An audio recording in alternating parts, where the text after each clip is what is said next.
Halo, assalamualaikum warahmatullahi wabarakatuh. Ketemu lagi dengan saya Rudi Astari di program podcast Kata Demi Kata Surat Kabar Digital.com. Hari ini kita diberi kesempatan podcast dengan Ketua DPRD. Assalamualaikum. Waalaikumsalam warahmatullahi wabarakatuh, Pak Fadliansa. Di rumah dinas Ketua DPRD, cukup sederhana namun elegan untuk rumah dinas Ketua DPRD. Ketua, apa kabar? Alhamdulillah baik. Sehat? Sehat. Semakin semangat apalagi kita mendekati Hari Kemerdekaan ya Republik Indonesia ke-77. Ketua, langsung saja nih saya bertanya. Memaknai Hari Kemerdekaan Republik Indonesia, apa yang ingin Anda sampaikan baik itu kepada pemerintah ataupun ke masyarakat? Silakan Ketua. Baik, ini kan Hari Kemerdekaan Indonesia. Itu kita memperingati setiap tanggal 17 Agustus. Kita memaknai Hari Kemerdekaan ini ialah hari lahirnya Republik Indonesia. Iya. Atau terbentuknya Negara Kesatuan Republik Indonesia.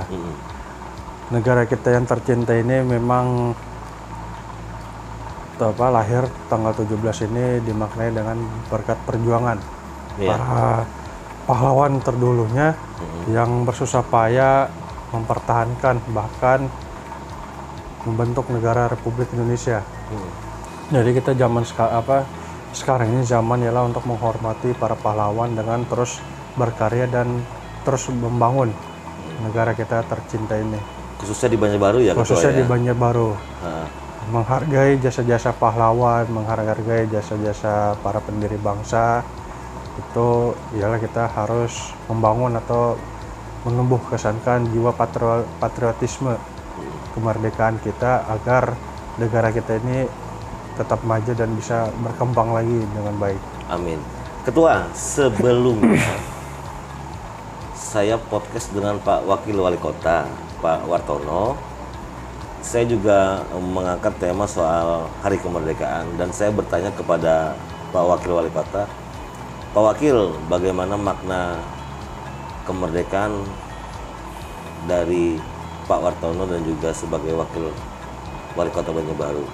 Khususnya ada 3 sektor yang saya pertanyakan dengan Pak Wakil Wali Kota, dan hari ini juga saya ingin tanyakan juga ke Ketua.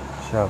Jadi kemerdekaan dalam hal satu sektor kesehatan Ketua, kemudian kedua sektor pendidikan, dan yang ketiga adalah sektor infrastruktur atau untuk pelayanan publik.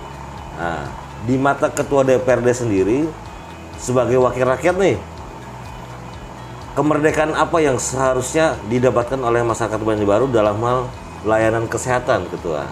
Bagaimana? Ya. Atau sudah merdeka kah, atau kita harus semangat lagi nih biar semua warga terlayani soal kesehatan?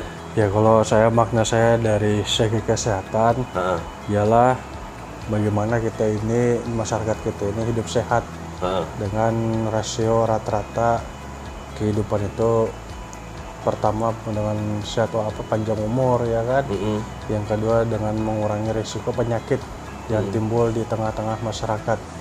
Nah, kapan kita bisa minimalisir penyakit yang ada di masyarakat dan juga bisa memperpanjang umur di masyarakat, itu menurut saya itu ialah salah satu hal kemerdekaan bagi negara kita untuk melindungi, menjaga kondisi masyarakat. Soal layanan, Ketua, sudah begitu nyamankah untuk masyarakat mendapatkan layanan kesehatan, Ketua? Kalau saya untuk saat ini secara khususnya di Banjarbaru ini memang harus perlu dibenahi dari segi pelayanan. Harus perlu dibenahi berarti ya? Karena saya melihat banyak masyarakat juga yang tidak terjangkau ya dengan layanan kesehatan, bahkan juga sulitnya berobat. Nah, ini juga bagi kita sebagai pemerintahan itu tantangan kita untuk sepenuhnya atau segala mampu untuk melindungi masyarakat. Jangan sampai ada masyarakat sakit tapi susah berobat. Susah berobat ya? Tidak ada biaya, itulah yang kita harus kita perhatikan. Termasuk transportasi mungkin juga ya, penjemputan warga benar, juga. betul. Nah, tapi di pemerintah kota sudah ada program home care. Ya. Nah, itu Ketua menilai home care itu bermanfaat atau tidak? Atau harus didukung penuh sebenarnya? Kalau saya memang home care ini merupakan suatu terobosan lah. sebagai penjemput bola bagi masyarakat yang sakit. Dalam hal layanan kesehatan ya? Dengan hal layanan kesehatan. Mungkin yang terus ditingkatkan ini ialah kualitas SDM-nya yang mungkin ya bisa lebih respect lagi kepada masyarakat maupun juga dari segi alat kesehatan dan sarana pendukung, sehingga apapun penyakitnya yang datang di masyarakat itu bisa teratasi. Dan saya titik beratkan ini jangan sampai masyarakat kita ini berobat di kesehatan itu ditelantarkan ya kan, gara-gara biaya pengobatan itu lebih mahal. Kita sedang sakit keras, antriannya lama gitu ya? Ya, ya salah satunya. Tapi kan yang lebih ironis ya kan bagi saya ini apabila ada masyarakat yang butuh perhatian serius dari pihak rumah sakit, terus juga ke puskesmas juga ya? Enggak, rumah sakit. Kalau puskesmas kan gejalanya ringan. Rumah sakit yang berat. Rumah sakit yang utamanya ya? Kalau rumah sakit ini kan jangan sampai ada masyarakat tidak mampu terus membentak penanganan serius terus tidak bisa diperhatikan, dilayani dengan baik ya kan, karena masalah ekonomi itu buat hati saya itu ya miris lah. Mudah-mudahan tidak terjadi lagi di Banjarbaru terkait hal-hal tersebut. Kayak misalnya kayak yang dulu kan kayak tumor kepala ya kan, sampai ramai di sosmed baru ditangani dulu gitu kan. Itu jangan sampai terjadi. Kalau memang betul-betul orang tidak mampu, tolonglah itu diperhatikan khusus. Pemerintah jemput bola dulu ya, gitu ya ketua ya. Maksudnya paling tidak pas di rumah sakit dia berobat bisa ditangani lah. Jangan sampai orang tuanya kasihan kan apa? Iya, keluarganya juga ya. Keluarga mencarikan dana untuk pengobatan. Mestinya itu betul-betul yang tidak mampu itu yang harus ditolong sama pemerintah daerah. Apalagi anggaran kita kan kesehatan kan khusus untuk pengobatan kan sangat besar ya. Dibandingkan dana-dana yang lain, memang kesehatannya cukup tinggi. Prioritas juga ya, layanan dasar kan? Ya, nomor 2 iya. Setelah pendidikan itu. Oke, ada pesan yang disampaikan oleh Ketua DPRD ya, Ketua ya. Jangan sampai warga-warga masyarakat yang ingin mendapatkan layanan kesehatan khususnya di rumah sakit Ketua ya, terbentur persoalan ketidakmampuan, kekurangan informasi, jangan sampai mereka pada saat ingin mendapatkan pengobatan terlantar. Siap. Begitu kira-kira untuk di sektor kesehatan.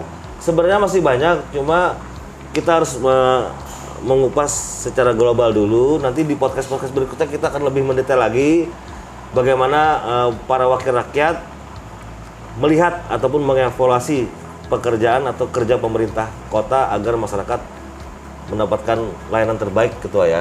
Kemudian Ketua, soal di sektor pendidikan Ketua, kita tahu sendiri tanggal 11 Juli kemarin anak-anak kita di Banjarbaru semuanya para pelajar sudah melakukan pembelajaran, proses pembelajaran sudah masuk sekolah. Saya juga mengontrol kadang-kadang walaupun sudah agak menurun ya COVID kemarin, tapi protokol kesehatan tetap dilakukan Ketua di sekolahan. Nah, yang harus dihindari karena lama kita tidak PTM Ketua, persoalan lingkungan sekolah Ketua. Apakah pihak-pihak sekolah khususnya Dinas Pendidikan Ketua, apa yang ingin Anda sampaikan ke Dinas Pendidikan agar lingkungan sekolah itu juga harus tetap mengingatkan potensi bahaya demam berdarah Ketua. Jadi harus bersih lingkungan sekolah ini. Ada yang ingin disampaikan Ketua? Ya, pertama saya memohon dan meminta kepada Dinas Pendidikan maupun sekolah-sekolah di Banjarbaru ini agar bersama-sama menjaga kelestarian lingkungan. Maksudnya bagaimana di lingkungan sekolah itu dalam proses pembelajaran itu tercipta lingkungan yang bersih, aman, sehat dan nyaman ya kan, agar terselenggara pembelajaran dengan baik dengan cara membuat kantin-kantin yang bersih dan juga lingkungan itu bisa tertata rapi. Karena kan sumber penyakit itu tergantung juga lingkungan dan juga makanan sehat. Nah, makanannya ini juga saya harapkan bisa dikontrol, bisa dikoordinasikan kepada para pedagang agar ini menu-menu yang disediakan ini bisa terjamin. Ya, paling tidak kesehatan masyarakat. Higienis lah higienis kan, higienis dan juga dan cocok lah untuk dijual-jual untuk para siswa kan, untuk pelajar konsumsi.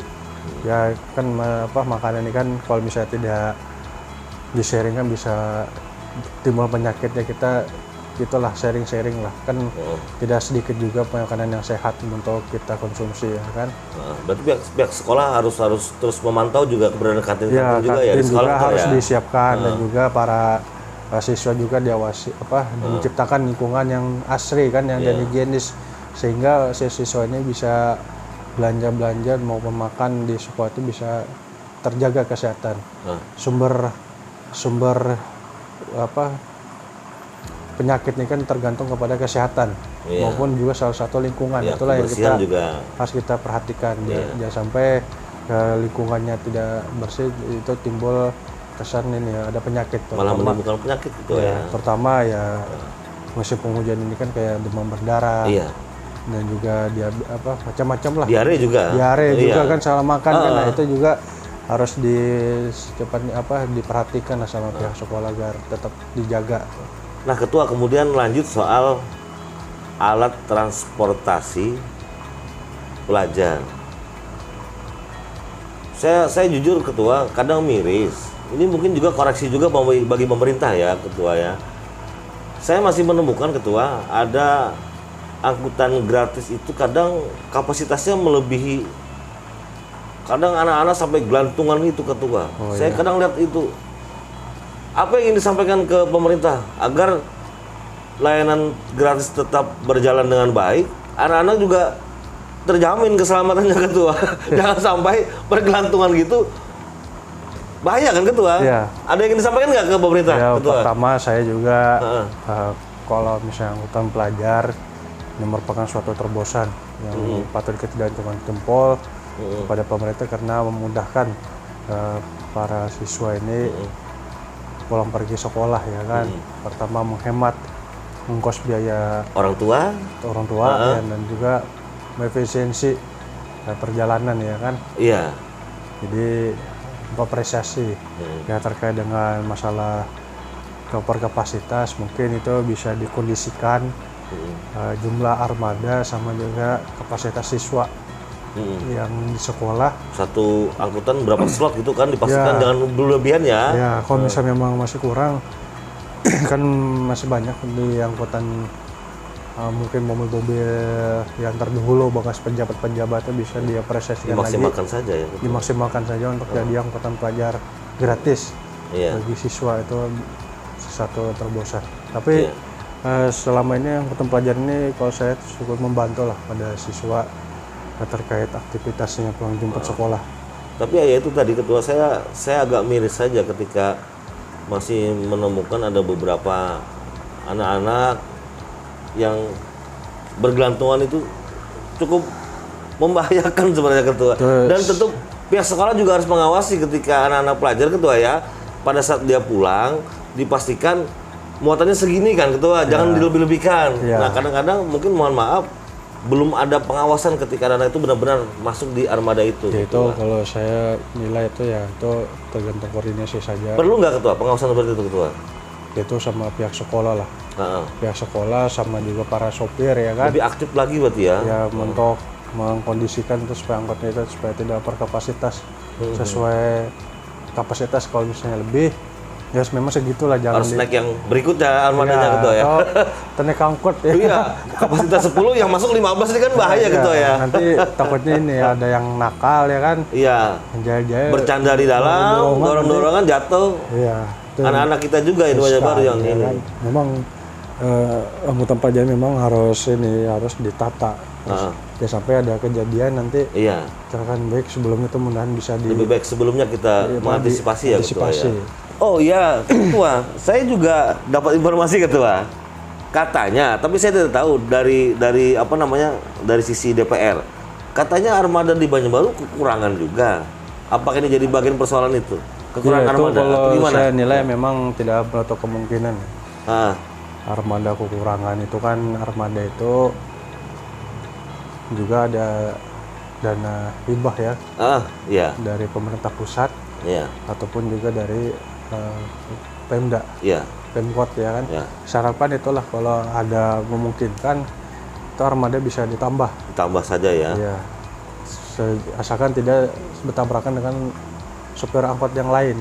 Oke. Bisa ditambah kan di Banjarbaru ini kan seiringnya zaman ini kan ada mobil-mobil ya bekas pejabat ya kan, Iya. yang sudah diganti diremajakan. Itu mungkin kalau bisa memungkinkan bisa ditambah lah unitnya kan, supaya memenuhi lah kebutuhan para pelajar ini. Saya memang kata pelajarnya bagus memang untuk transportasi siswa ya.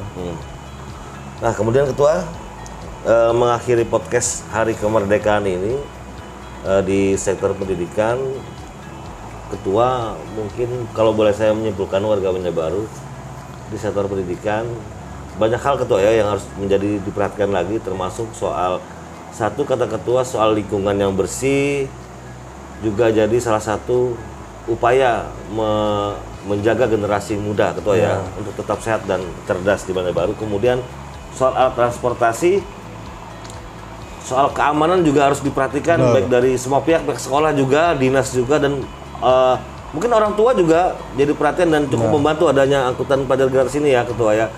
Kita lanjut soal kekurangan armada juga perlu perhatian. DPR sudah mendengar kalau memang kurang bisa saja dimaksimalkan mobil-mobil armada yang mungkin tidak digunakan, misalnya dialihkan jadi diremajakan jadi sedikit. Angkutan pelajar lebih bermanfaat, betul Ketua. Saya sepakat soal itu. Nah, kemudian kita lanjut soal apa makna kemerdekaan infrastruktur atau layanan publik yang langsung dirasakan masyarakat Banjarbaru. Ketua, seperti saya tanyakan ke pemerintah kota, khususnya lewat Pak Wakil, sudah ramahkah tempat-tempat layanan publik khususnya untuk anak-anak di Banjarbaru? Bagaimana Ketua? Ya, layanan publik ya? Iya, misalkan di alun-alun sudah amankah untuk anak-anak atau sudah ramahkah untuk anak dan juga para lansia Ketua? Ya, kalau saya lihat ya di Banjarbaru ini sudah mulai banyak ya tumbuh perkembangan RTH. Iya. Ruang terbuka hijau untuk rekreasi ya kan. Salah satunya saja Taman Pintar. Kalau saya menilai memang ruang terbuka ini memang untuk semua, untuk kalangan ya. Kalangan rekreasi maupun juga untuk anak-anak ya kan. Tapi yang diperhatikan memang itu memang harus ada dijaga ya. Ya sampai fasilitas-fasilitas yang sudah dibangun itu dirusak ya.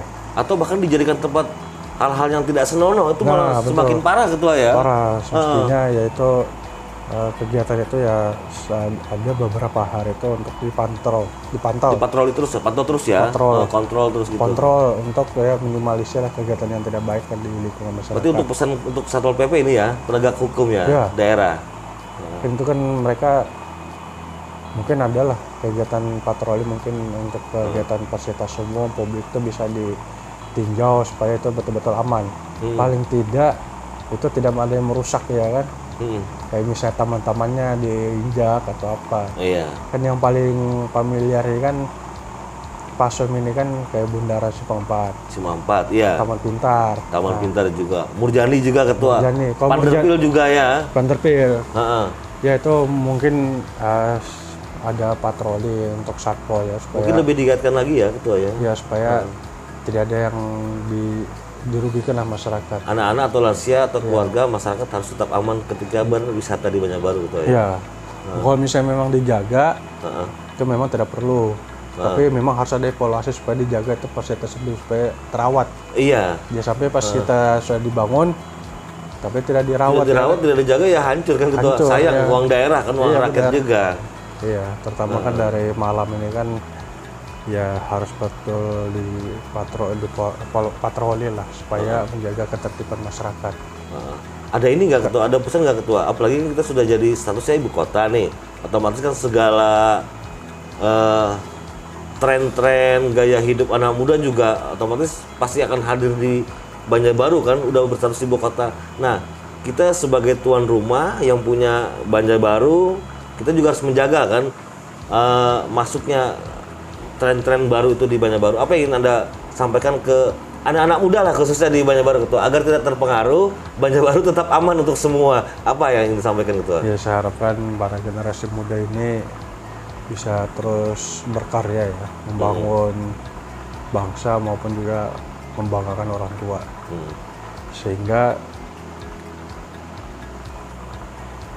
kota ini bisa lebih maju dan berkembang. Kita memang status ibu kota memang ada plus minus. Iya. Nah, Plusnya itu bisa kita adopsi dengan status perkembangan kota yang semakin dilirik orang. Iya. Negatifnya kita harus siap apapun, membentengi diri apapun yang masuk terhadap baik atau buruk ya. Baik atau buruk.